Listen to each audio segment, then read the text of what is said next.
नमस्कार, सत श्री अकाल, good morning IAS aspirants boys and girls. आजकल मैं देख रहा हूं कि पूरा यूट्यूब इसी बात पे छाया हुआ है कि एलिमिनेशन राउंड को यूपीएससी ने एलिमिनेट कर दिया और तमाम गुरुजन हमारे जो हैं इस बात पे एब्यूज़ कर रहे हैं कि भाई यूपीएससी ने बड़ा गलत कर दिया, बड़ा गलत कर दिया। कोई ये मानने को तैयार नहीं है कि उसके पढ़ाने की रणनीति गलत थी। ये कोई नहीं मान रहा अपनी गलती। सब यूपीएससी को दोष दिए जा रहे हैं कि भाई उसने बड़ा बेदर्दी वाला काम किया है दिस डे। मेरा प्रश्न ये है कि जब मैं आपको ये बताता था 30 मार्च 2023 का वीडियो देखिए जो मैंने बनाया था, और आपको ये बताया था कि भाई ये जो एलिमिनेशन राउंड आप खेलते हैं ये बहुत घातक है। घातक इसलिए है क्योंकि आप जिस ऑप्शन को एलिमिनेट कर देते हैं उसके बारे में आप ये जानने का प्रयास नहीं करते हैं कि ये नहीं है, आंसर का विकल्प नहीं है तो क्यों नहीं है। आपने एलिमिनेट करके आगे बढ़ जाते हैं। अब उसके एनालिसिस तो आप करते नहीं है कि ये क्यों नहीं है। और ना ही कोई कोचिंग वाला, ना ही कोई टीचर ऐसा कहता था कि भाई इसका एनालिसिस भी करो कि ये क्यों नहीं है। सब यही सिखाते थे कि भाई देखो ये ऑप्शन है ABCD, C में 1 और 3 है, 3 नहीं हो सकता तो जहाँ जहाँ 3 है एलिमिनेट करो। अरे भाई आप अपनी गलती तो मानो, ये कोई तरीका है काम करने का? जब आपको मालूम होगा कि ये नहीं है ऑप्शन और तो क्यों नहीं है, तब ना आपकी मुकम्मल तैयारी होगी। आप तो समस्याओं को शुरू से ही छोड़ के भाग जाने, पलायनवादी नज़रिए को आप सिखा रहे हो। तो जब आप पलायनवादी नज़रिए को सिखाओगे बच्चे को, तो वो फील्ड में भी जब कलेक्टर SP बनेगा ना, तो वहाँ से भी पलायन करना सोचेगा कि भाग लो यहाँ से, क्योंकि ये तो हो नहीं सकता। वहीं उसके मन में आपने बैठा दिया। यूपीएससी बहुत स्मार्ट है, आप उसको गाली मत दीजिए, इसलिए क्योंकि सिलेबस तो वही है जो 75 साल से चल रहे हैं। तो वो कैसे क्वेश्चन बनाएगा? क्वेश्चन तो हल्के हैं, ऑप्शन भारी हैं, और भारी इसलिए लग रहे हैं आपको क्योंकि एलिमिनेशन राउंड हटा दिया।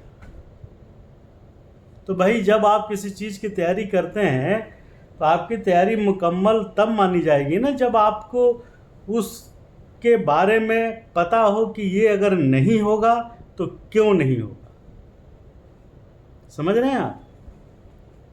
तो आप तो उसको पलायनवादी एस्केपिस्ट अप्रोच सिखा रहे हैं। उसी एस्केपिस्ट अप्रोच का नतीजा है कि जब वो फील्ड में DM SP बनता है तो आपने देखा होगा हाई कोर्ट वगैरह के सामने जब वो पेश होता है तो उसकी क्या हालत होती है। वही आदत पड़ जाती है ना जीवन में, पलायन कर जाना, भाग जाना, छोड़ देना। तो यूपीएससी बहुत स्मार्ट है, उसको सेलेक्टेड कैंडिडेट चाहिए जो फील्ड में भी पलायन न करे और टफ चीज़ों को हैंडल करे, टफ चीज़ों को बड़ी बुद्धिमानी से हैंडल करे। तो वो बुद्धिमानी का बीज कहाँ से पड़ेगा? जब वो एलिमिनेशन राउंड में जो एलिमिनेट कर रहा है उसके बारे में जब उसको एन रूट पता होगा कि ये क्यों नहीं होगा। और मैं आपको 30 मार्च की वीडियो में बता चुका हूँ कि भैया एलिमिनेशन राउंड मत खेलिए, टेस्ट सीरीज साल भर मत खेलिए। टेस्ट सीरीज तैयारी होती नहीं पूरी मुकम्मल, टेस्ट सीरीज शुरू, 50,000 क्वेश्चन आपने कर लिया साल भर में 6 महीने में, उससे क्या होगा जी? जब तक आपको उस टर्म के बारे में, उस क्वेश्चन के बारे में गहन इन डेप्थ नॉलेज नहीं होगा,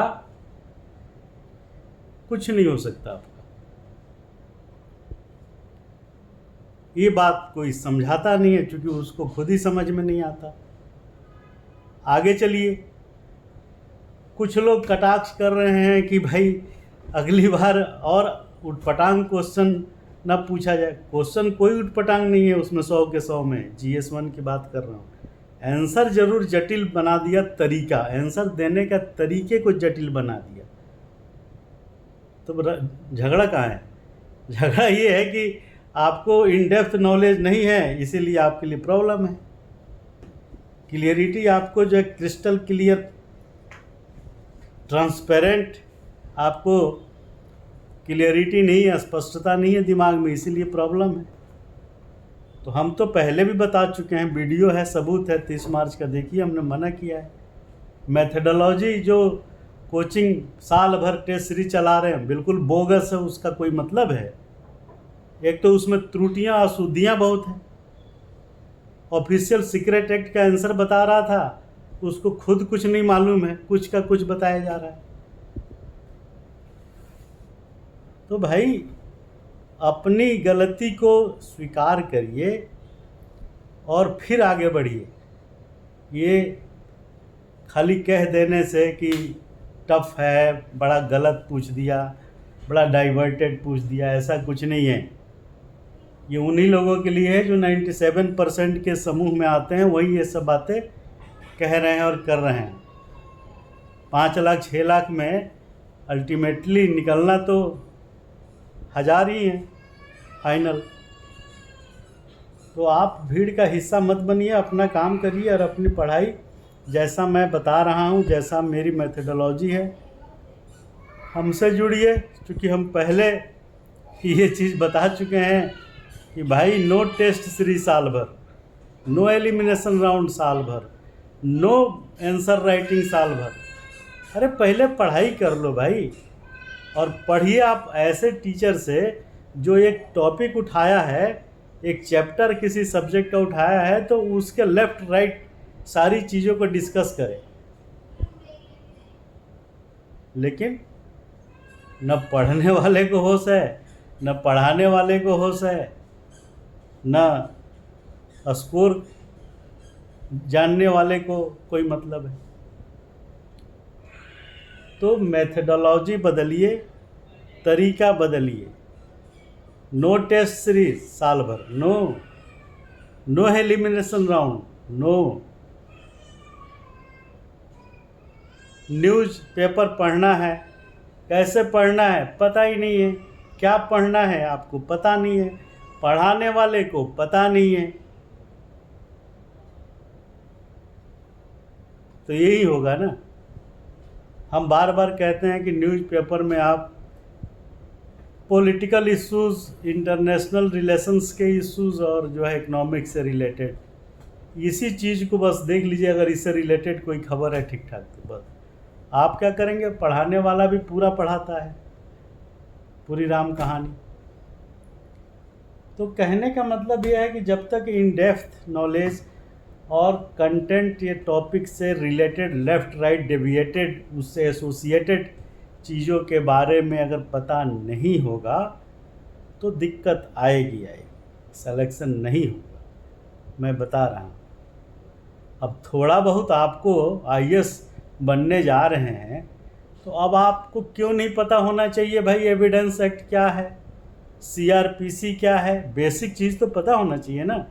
IPC क्या है, कैसे इंक्वायरी होती है, कैसे ट्रायल होता है कोर्ट में, CVC की क्या भूमिका है, PDIS क्या है, पब्लिक डिस्क्लोजर इंफॉर्मेशन, CBI का क्या रोल है, CBI का रोल में स्टेट की क्या भूमिका है। अब ये सब बातें क्यों नहीं पता होना चाहिए? आप खुद सोचिए ना।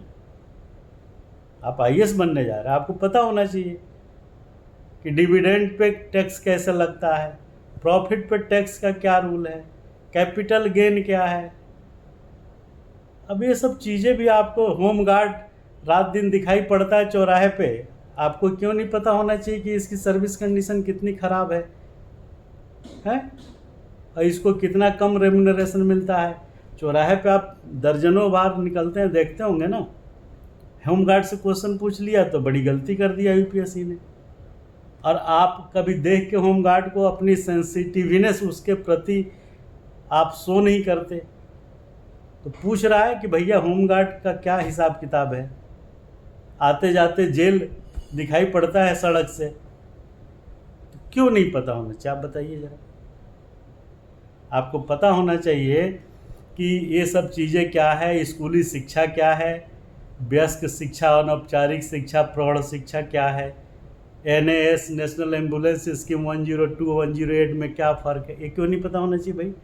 ट्रक के पीछे लिखा रहता है बेटी बचाओ बेटी पढ़ाओ, क्यों नहीं आपको कॉग्निजेंस में आना चाहिए? कई जगह लिखा रहता है किसी गाड़ी पे बायो हैजार्ड्स, अब आपको पता क्यों नहीं होना चाहिए? अरे आँख खोल के जब आप देखेंगे चलते समय, जब आप गाड़ी नहीं चला रहे हैं, तो वो सब चीज़ों को ऑब्जर्व करिए ना।